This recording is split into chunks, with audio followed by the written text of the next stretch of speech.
We're getting close to actually writing the full description here, but we're still one more stage in that we need to work out what we're going to write and in what order. Having a good plan in place, having an idea of how we'll structure it, is what's going to make this really come to life on the page rather than being a bit of a disordered mess. So our title again was Describe a Scene at a Fun Fair, and it's really key, we're not writing a story here, it's a description. To avoid writing a story, we're going to write this in the third person, and there's two reasons for that. If I write in the first person, I'm likely to sort of tell my story about what I was doing. And the other reason is that by writing in third person, I can look at all the different people. So rather than it just being my perspective, we can go into the minds of different people there, the ride operators, the people who are visiting, the people on the rides. We can jump about, and that will allow us to describe more things within the scene. In the last video, we'd separated out our first ideas and we put those into what we can see, touch, taste, smell, hear and feel. So we're starting to get some ideas there. So now we need to work out the order we're going to put these in. A good idea for your opening and closing of any description is the opening of whatever scene you're describing. The opening could be before the actual event begins. So often the task you'll be given will say, describe the scene at a busy such and such. It almost always says busy, it's never empty. So think about it, before it gets busy, what is it like? So opening, describe just before the fun fair opens, and that gives us a nice introduction. Closing, we'll do the opposite. So we'll describe when the fun fair closes. So what is it like after all the people have gone home? What's it like as they're leaving? So if we're going to describe just before fun fair opens, it might also be helpful to not start inside the fun fair, although we could. Maybe we'll start just a little way away. So we could start with across the field, or actually let's change that. Start across the field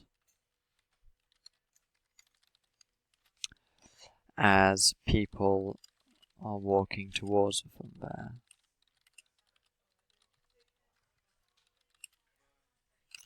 So maybe the music's just started up. Maybe it's being tested and can be heard faintly in the distance. So in the distance across the field. What else can we hear and feel? We're going to feel hear the crunch of leaves underfoot. So I quite liked that image before when we were planning in terms of the sound image. I've gone past that here. Yeah, what you can hear, I put about the crisp crunch of dried leaves. I quite like that as a quiet contrast to the loud music. So we'll put that in the first paragraph. What else can we feel or see? There'll be the cold breath in the air.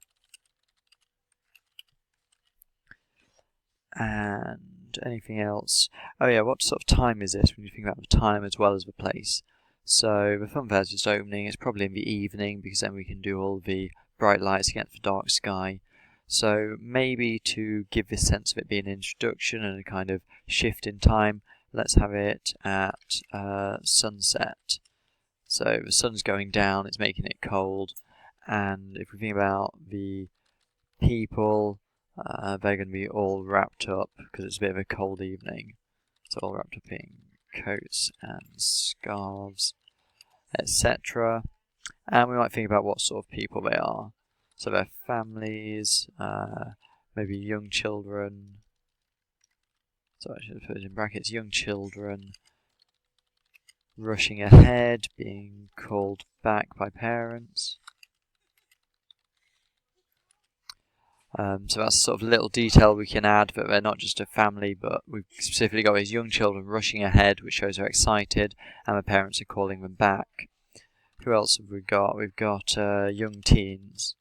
So maybe the older teenagers and the young adults will arrive a bit later, but the young teens, maybe it's they're just getting used to going out by themselves in a group.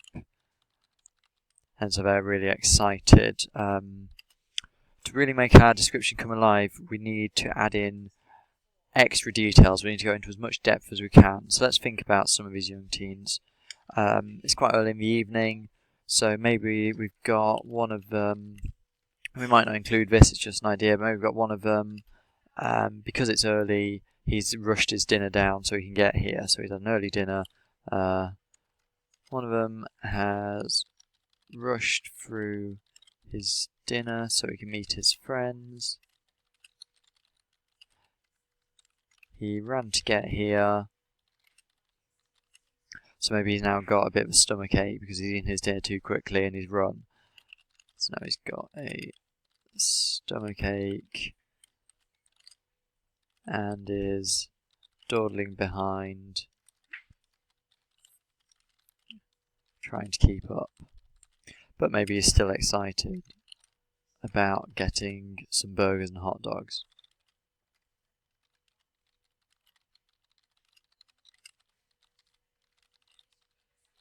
So maybe that's the sort of detail we want to include to really give a bit of life to all the characters. Alright, I'm going to pause the recording now and add a few more details to the other paragraphs so we have a full structure to look at.